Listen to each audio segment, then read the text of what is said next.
فأنا ناصح لإخواني بالصدع بالحق تبيض وجوههم. السكوت في مسألة الحزبية يضرها، فاصدع بما تؤمر وأعرض عن المشركين.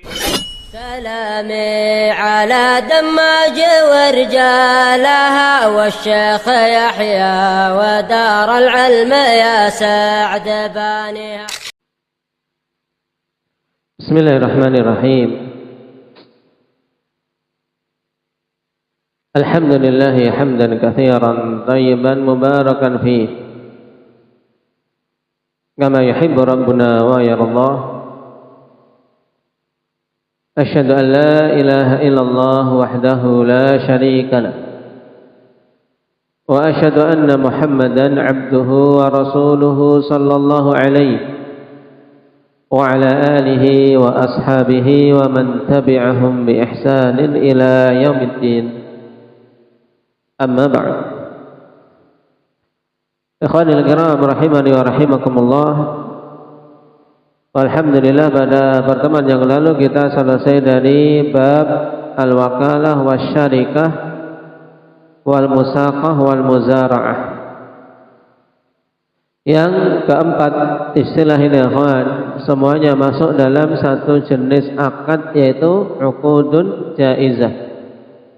Dan itu banyak kita dalam keseharian kita tak melakukannya, maka seorang muslim maupun muslimah hendaknya mengilmui hal-hal pokok terkait perkara-perkara tersebut, yaitu terkait syarat, hal-hal yang merusak dari akad-akad tadi, dan apa-apa yang menjadikan akad tersebut beralih menjadi sesuatu yang muharram, seperti pada apa? Syarikah yang sering dinamakan dengan mudharabah. Ini banyak yang tidak memahami hakikat mudharabah sehingga menganggap itu adalah mudharabah, padahal sebenarnya riba sharihah, riba yang sharih, riba yang sangat jelas, yaitu dengan alasan meminjamkan modal atau memberikan modal, tapi dia menginginkan modal tetap utuh dalam kondisi apapun, untung ataupun rugi, modal harus kembali utuh. Ini bukan model mudharabah yang syar'i, tapi ini adalah model pemberian hutang. Kalau itu adalah pemberian hutang, maka berarti tidak boleh mengambil keuntungan, sehingga keuntungan yang diberikan itu riba hukumnya. Ini contoh yang harus dipahami. Demikian pula yang kemarin terakhir kita ambil musaqah dan muzara'ah, terkait kita di kampung ini juga banyak sekali terjadi. Yaitu dengan memberikan kesempatan kepada orang yang tidak punya lahan untuk menggarap lahannya dengan sistem bagi hasil, nantinya hasilnya dibagi dengan jumlah yang telah ditetapkan berdasarkan persentase. Demikian pula kalau berupa benda, misalnya berupa alat, apakah itu traktor atau yang lain. Traktor, kalau sistemnya adalah sistem muamalah ini, metode musaqah wal muzara'ah, yang dalam istilah ahli al-Iraq namanya muamalah, itu maka pekerja yang menjalankan traktor dengan pemilik traktor, sistemnya adalah dengan membagi sesuai dengan persentase hasil. Tidak boleh dengan sistem diwajibkan setor sekian. Kamu harus setor sekian setiap hari, baik dapat kerjaan banyak atau tidak dapat kerjaan. Ini tidak masuk dalam kategori muamalah. Sistem kalau dalam tanah musaqah dan muzara'ah. Tapi ya kawan, bisa dilihat dari sisi itu adalah ijar. Sistemnya adalah sistem ijar, yaitu sistem sewa. Nah, jadi apa? Orang yang menjalankan traktor dia nyewa. Nah, nyewa traktor kemudian setiap harinya sekian. Nah, ini masuk. Demikian pula yang menjalankan oplet, menjalankan apa? Mobil. Nah, dia berarti apa? Sewa mobil. Kenapa? Setiap hari dia harus membayar sekian jumlah yang ditetapkan. Nah, setoran berarti ini uang sewa. Setoran tersebut adalah uang sewa. Jadi masuknya di situ. Baik. Adapun kalau mau model syarikah, nah dengan sistem tadi muamalah, maka pembagian hasilnya dengan persentase. Apakah 50-50 atau sesuai dengan kadar yang ditetapkan.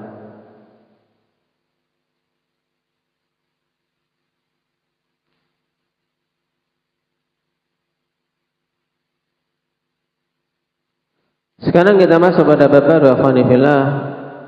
Qala al-Imam Sa'di rahimahullahu taala babu ihya'il mawat. Bab ihya'il mawat. Ihya yaitu apa? Menghidupkan. Adapun al-mawat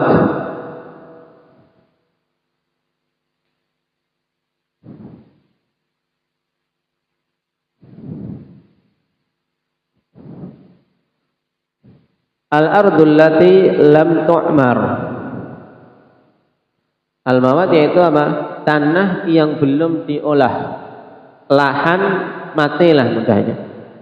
Lahan mati, lahan yang belum diolah. Biasanya istilahnya apa kita?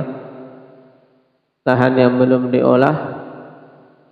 Biasanya buka lahan, misalnya buka hutan, kemudian belum diolah itu namanya mawat dalam istilah syar'i. Adapun secara istilah tadi secara lugawi. Adapun setelah istilah syar'i yang dimaksud dengan al-mawat hiyal ardu al-munfakkah 'anil ikhtisasat wa milkil ma'sumin, yaitu tanah yang masih bebas dari kepemilikan seseorang, lahan yang apa? Belum ada pemiliknya.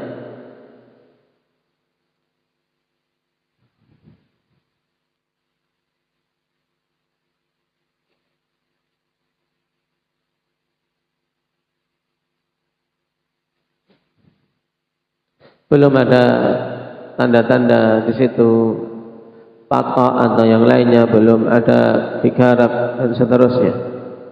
Cuman pada masa sekarang tanah yang seperti ini kayaknya mungkin tidak dijumpai ya kan?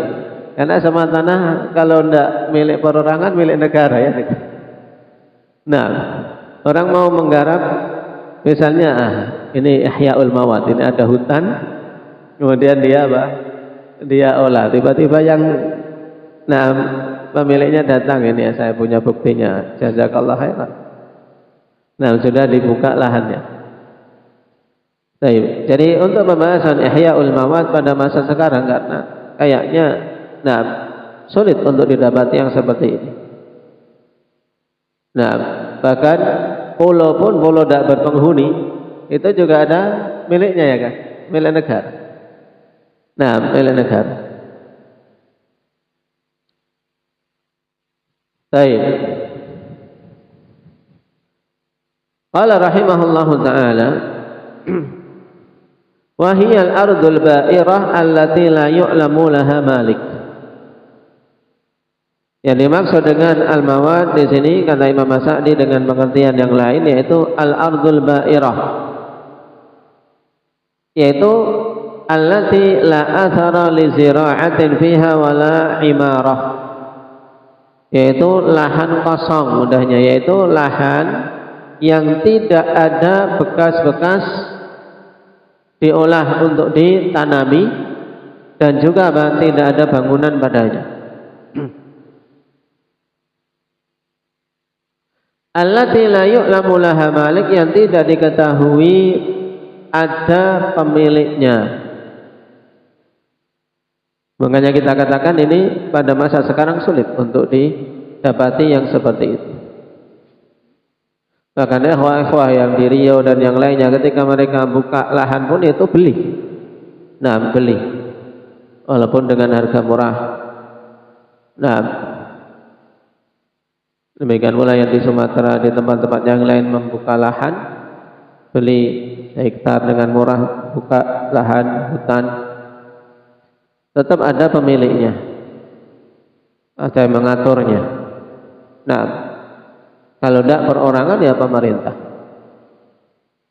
Qala faman ahyaha biha'idin aw hafri bi'rin aw ijra'i ma'in ilaiha aw man'i ma la tuzra'u ma'ah malakaha bi jami'i ma fiha illa al-ma'adin al-zahirah. Ini hukumnya.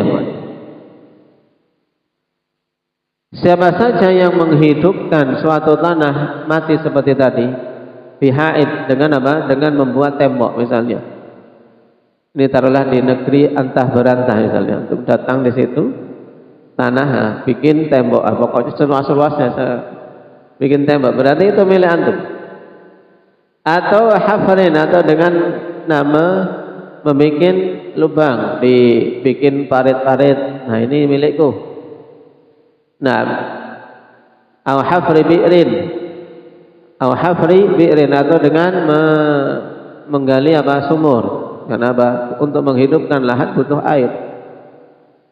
Aw ijra'i ma'in ilaiha, atau mengalirkan air padanya dengan membuat parit sehingga air bisa mengalir ke situ, misalnya dekat sungai. Aw man'i ma la tuzra'u ma'ah, atau dengan menghalangi hal-hal yang tidak bisa ditanami tanah itu bersama dengan adanya, misalnya semak belukar. Semak belukar dia bersihkan. Kemudian hal-hal yang mengganggu tanaman dia bersihkan. Pohon-pohon besar yang mengganggu, nah dia bersihkan. Maka dengan sebab perbuatan tadi, malakaha bi jami'i ma fiha, maka dia memilikinya dengan keseluruhan apa yang ada di situ. Baik. Ai qama bi islahil ardi, maksudnya dia melakukan upaya untuk mengolah tanah tersebut. Ka'an yajida fiha ma'an mumtaddan min bahrin aw nahrin, nam fayahzizu bainaha wa bainal bahri aw an-nahr. Misalnya dia mendapati padanya air yang apa? Yang mengalir dari laut atau dari sungai. Kemudian dia apa? Menghalanginya antara apa? Laut dengan sungai tersebut. Au yajida fiha sahuran nam fayanquluha wa nahwi dzalik. Nah, atau dengan apa? Dengan memindahkan air.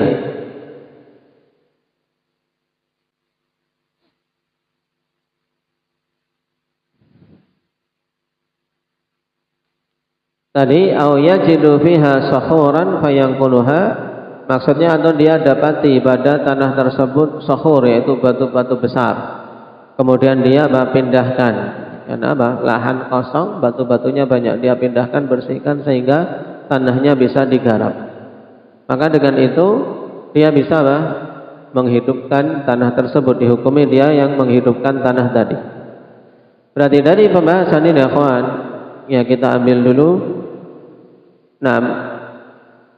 beberapa poin. Yang pertama tentang hukum ihya'ul mawad.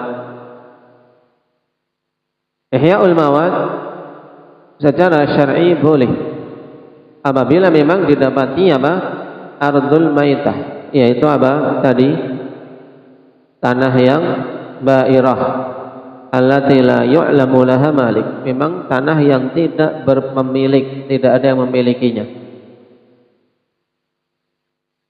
Adapun dalilnya yaitu hadits Aisyah radhiyallahu anha dalam Sahih Bukhari, bahwasanya Nabi sallallahu alaihi wasallam bersabda, Man a'mara ardan laysat li ahadin fa huwa ahaqqu biha. Dalam hadis kita yang riwayat Ibnu Umar, man ahya ardan laysat li ahadin fa huwa ahaqqu biha. Siapa saja yang menghidupkan tanah yang tidak dimiliki oleh seorang pun, maka dialah yang paling berhak dengannya, yang paling berhak terhadap tanah tersebut.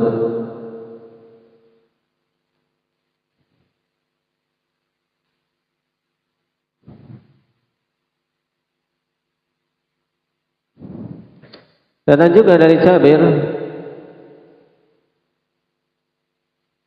Rasulullah sallallahu alaihi wasallam mengatakan, man ahya ardan mayyitatan fahiyalah. Dalam riwayat Tirmidzi, sanadnya juga sahih.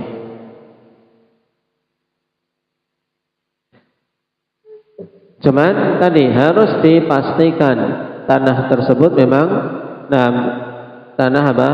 Maitah, yang belum berpemilik.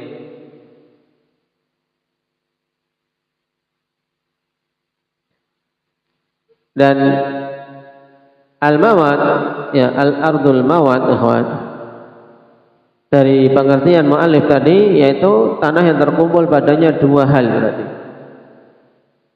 Yang pertama, antakuna matrukah la yuzra'u fiha, yang apa? Ditinggalkan memang, tidak ditanami, tidak diolah sama sekali.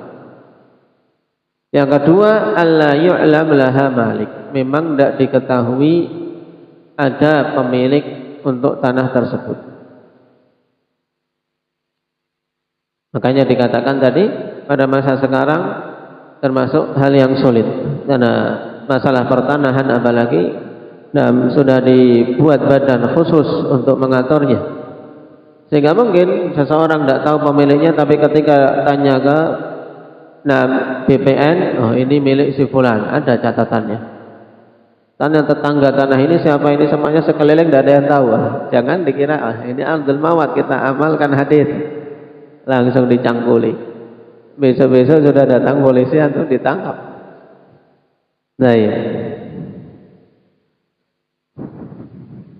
Nah, jadi untuk hal ini ya sekedar kita mengilmui.